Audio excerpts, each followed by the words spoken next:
Perumal from Trumpet, if you can hear me, sir, please go ahead with your query or question. Hello. Yes, Mr. Perumal.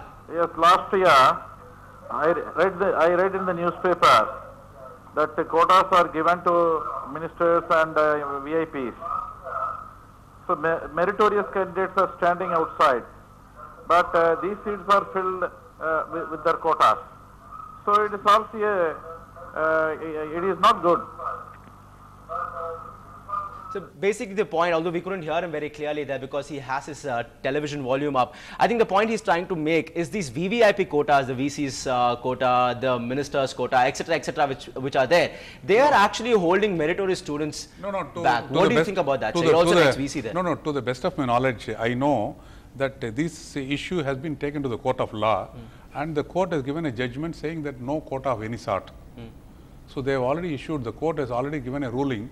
And but the quotas are there. It has not been executed. Because I have not seen this quota now because I am not in the system. Now you're just washing your hands away. No, I am not washing. I am saying that the court has given a judgment saying that there cannot be any quota of any sort. As far as vested interests are there, who would want to take away a few for people with not much merit, this thing will really be perpetuated. See, the people want to get into the bypass the queue, and this has been a common psyche among us to somehow get to these professional colleges. I feel that we'll have to now start educating people and telling them, even apart from being going to, even if you are not going to a professional college, still you could be alone. Yes, you are here, you have not done engineering or medicine, you are successful. I have not done engineering or medicine, I think I am also successful. So we'll have to now ensure, tell people that you can go. One. Secondly, I also feel that government should start more number of IITs, more number of government engineering colleges, where the market forces would be that the demand is much lesser than the supply, only because the demand is lesser than the supply. Do you really think that infrastructure obviously is going to probably get to the roots of the problem, but then corruption plays a big role there? Don't you think corruption also has to be stopped, especially in... It has to be stopped totally, but to stop this corruption, how do you go about? Corruption is only because more and more there is less number of seats, more number of people who want it. It is the market forces which is dictating that corruption. So we'll have to do away with that also, address it also, because from 1992 you have a law. Okay, ma'am. Now we have a second caller on the show, Jyoti from Besanagar. Yes, Jyoti, please go ahead. Hello. Yes, Jyoti. Yeah, can you hear me? Yes, I can. We can hear you, Jyoti. Please go ahead. Yes. All this talk about corruption and the colleges demanding fees, I think the parents are to be blamed for this. When you don't prepare your child for a professional course, why do you want all the children to get, when we were doing, I am a doctor, when we were doing our higher secondary course, we were, you see, we were preparing for it all through the years. That is how everybody did. But now, soon after they finish the 12th standard only, the parents want the children suddenly to become doctors and engineers. And because they have less marks, they try to see rich people can get into any college they want, even Anna University for that matter, because I know many people who have got seats from NRA quota. Okay? Right, so right. Isn't this a problem with the society itself? Instead of blaming the colleges alone. Okay, so it's not merely the parents. Thank you, Jyoti. But it's not merely the parents. The children will, the students will. But then, ma'am, the point is also valid. What she's trying to say is that till there are people who pay, there are people who are going to be selling these seats. So don't you think parents actually have a major role to play here? In fact, the parents have a major role, the academicians have a major role, even the students have a major role. The student knows his caliber or her caliber. Then why does he want to aspire for a seat which he knows is not rightfully his or hers? Is it cutthroat competition, sir? What do you think? Is it cutthroat competition? The fact that everyone is being pushed, the entire education community has created such a scenario that everyone is being pushed towards engineering and being successful only in such certain manners. Is it that cutthroat competition which has actually led to such a mess? Fake mark sheets, fake, such leaking of news, the college question papers, all these things. You see, the number of colleges were less in the past, about few years back. Now, knowing fully well that there is a demand, number of colleges were opened up. As more number of colleges are opened up, then the institutions start, nobody is coming forward to take the seats. So, therefore, they went and requested the government to reduce the minimum mark requirement for the students. So, they have reduced. So now what happens, the input itself is reduced, the quality of input is reduced. So you keep reducing this, and then he has to somehow make a pass.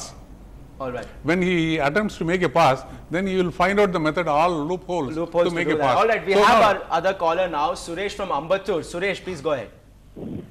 Sir, day before yesterday, the government agents who have been filling the mark sheets have been arrested and their investigation is going on. Why can't a same investigation can go on that the agent who has been filling the Anna Institute fees for 18 lakhs? Why there are some any big politicians behind these agents, or why this investigation has not been taken up? Right, the political nexus, he's talking about the political nexus also probably coming somewhere towards the committee which has been formed. There have been many committees, there have been numerous exposes which have been done before by the media, even otherwise. There have been many committees formed before. Do you think, because of the fact of this strong political nexus in the business of education actually today, as it is known, do you think these committees will actually be able to do their job? It is because of the fact that so many politicians, in fact, Mr. Suresh Kumar was also telling us in the afternoon that as many as 8 sitting ministers and their relatives actually own colleges and educational empires. Do you think one of the main reasons, ma'am, do you think is the fact that, such strong political nexus exists? Exactly, political nexus and the political nexus with the mafias, all these things put together ensure that there is a successful educational institution run. And these colleges actually usurp the places around. The way they acquire lands for these colleges, it's an open secret. It's done in a very stealthy, in a very bad manner. They indulge in all sorts of hooliganism, mafiaism, and then there is land grabbing there. They start, the very initial starting itself is with land grabbing, and then of course the amount invested is in terms of capital invested, and then they'll have to reap the benefits. And who does this? By and large, it will be the politicians and the mafias together. You don't find real academicians running these institutions. They are only hired, and most often they're not retired people. Senile people are hired. I fully agree with her. All right. I fully agree with her. Sorry to say, retired senile people are hired. Retired senile. Would you agree with that? I'll be senile too. Wait, I am retired, but I am not He's not hired. He's not been hired for this. No. All right. We have another caller, sir. Shafiq from Tinagar. Shafiq, please go ahead.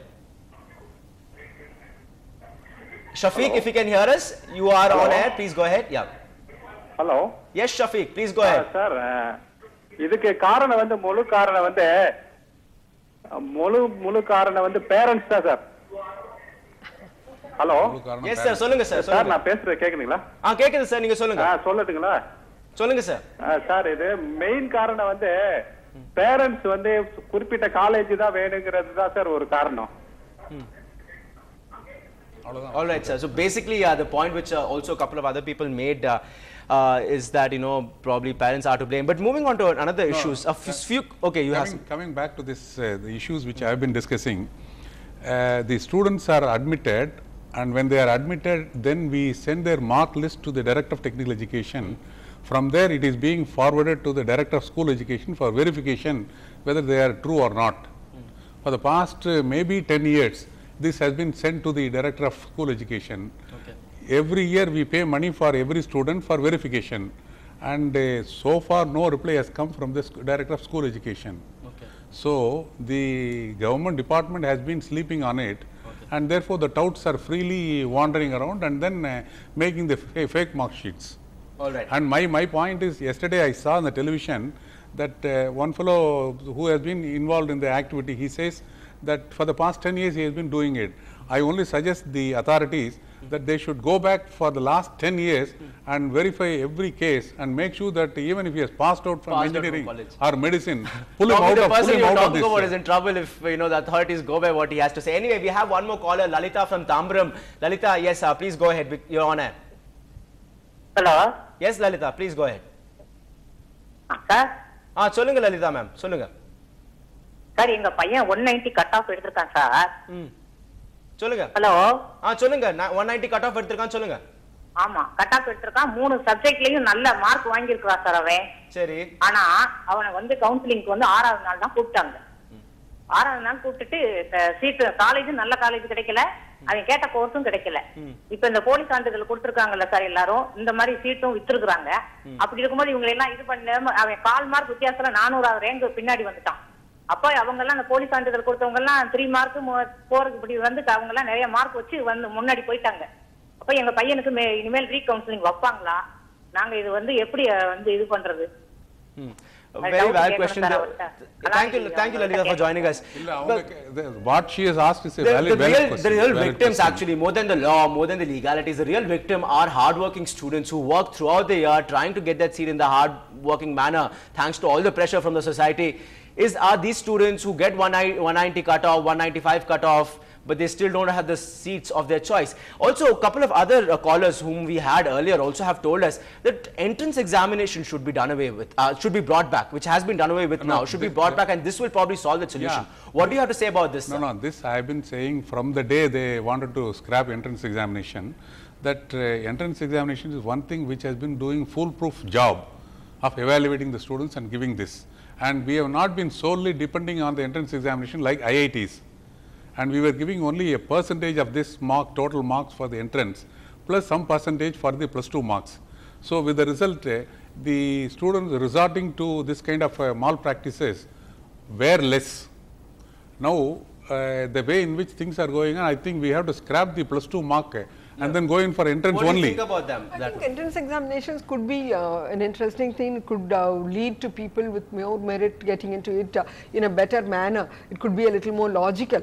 But I don't think that's the solution. That's not the panacea at all.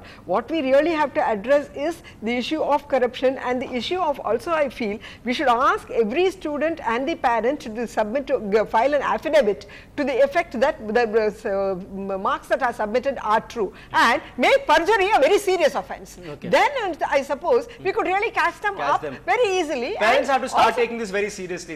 They can't think they can't take it granted. We as a nation don't mind telling lies. I'm sorry to tell this. And perjury is not a serious offence at all. So if that's made serious, a real offence, I suppose it will be brought down. Okay, we have another caller with us now, Shanti from Tinagar. Shanti, please go ahead. Yeah, hello. Yes, Shanti, please tell us. No, my question is, weren't the government and the Anna University not aware about this kind of a racket going on all these days?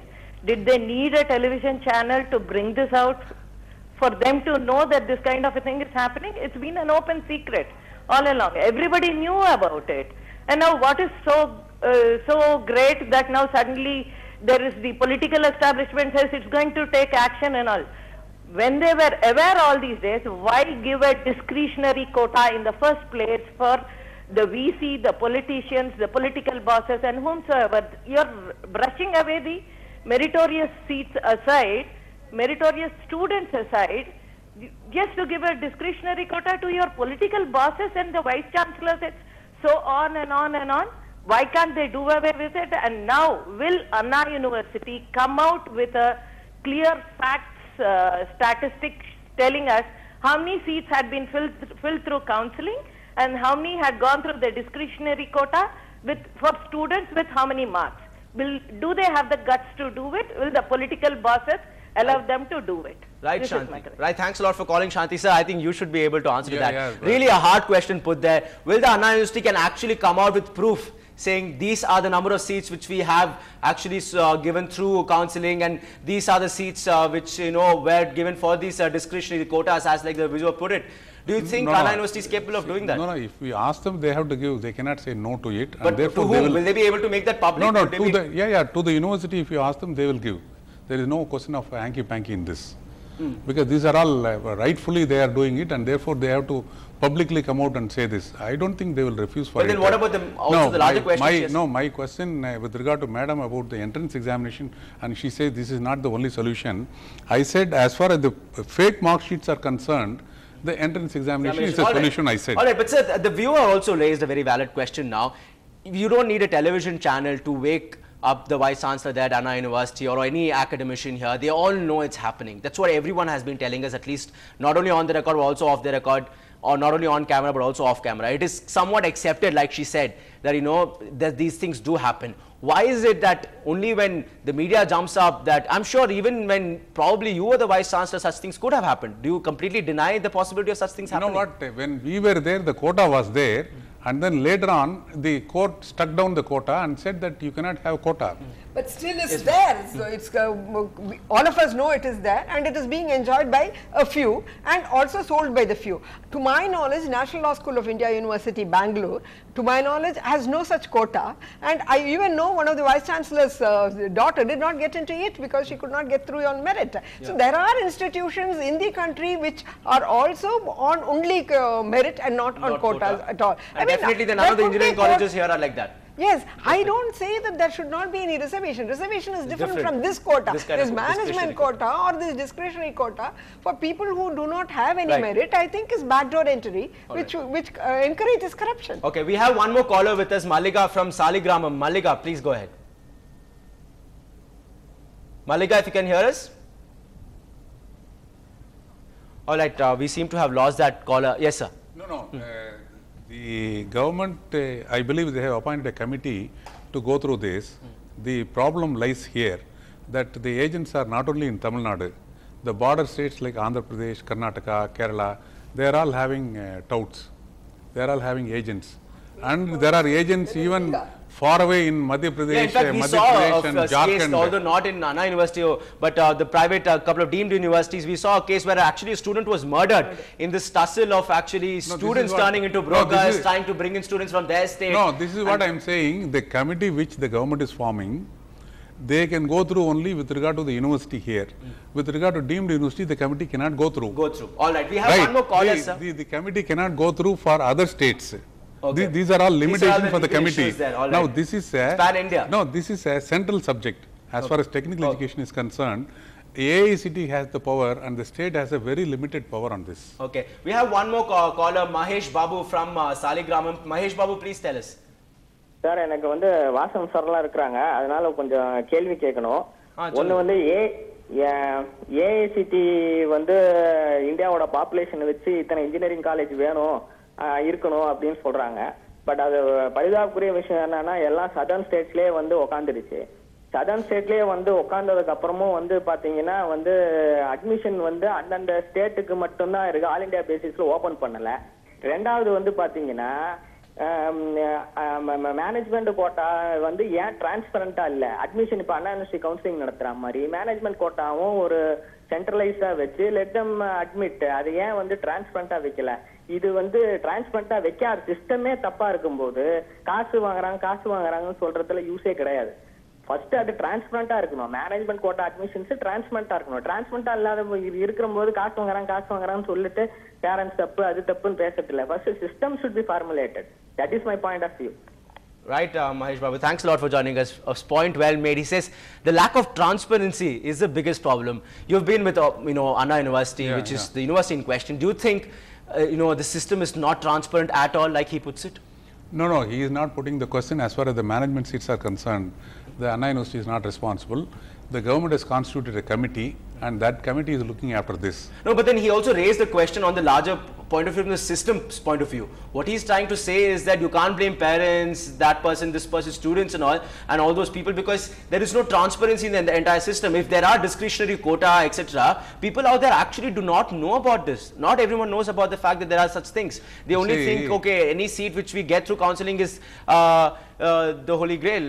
Why do you need a management quota at all? I feel that there should be only admissions on the basis of merit. Do you support that, sir? Let's say, can we do away with management quota? I fully agree with that. Yeah, we have to do away with it. All right. Also, one more thing is, the role of the colleges in itself.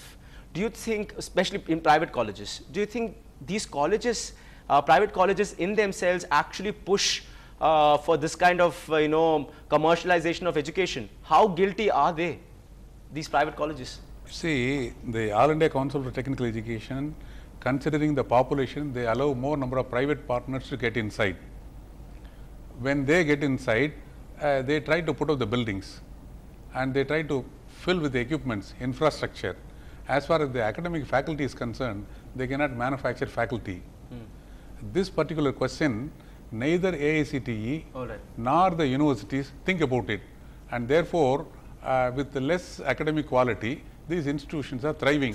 And they want to somehow fill their seats, and therefore they go through the touts to fill the seats. And the touts talk A, B, C, D and then try to get the student and then fill them here. This is how the game starts. Okay, we have one more caller, Vikram from Nanganallur. Vikram, please go ahead.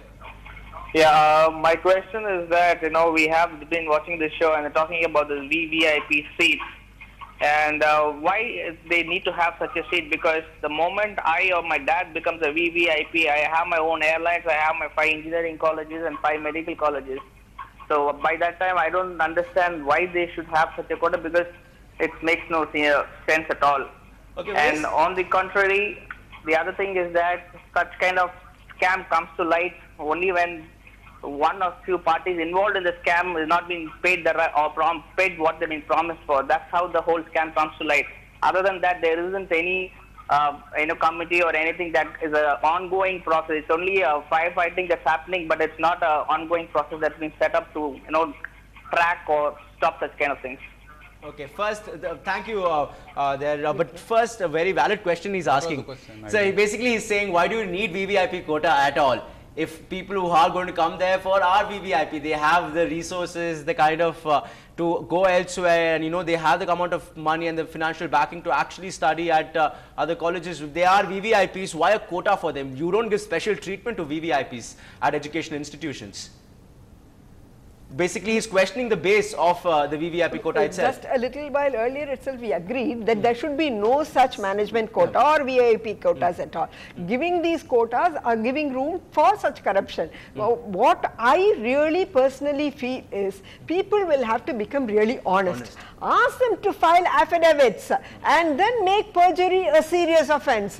People will be afraid of it thereafter. And so that it could be proved very easily, and also ensure that there are time-bound trials, time-bound decisions which come up. Otherwise, it's going to be a very long process. People won't come out with anything. All right. Okay, ma'am. It's time for us to take a short break on News Tonight. We'll be right back with more callers and questions. Stay with us.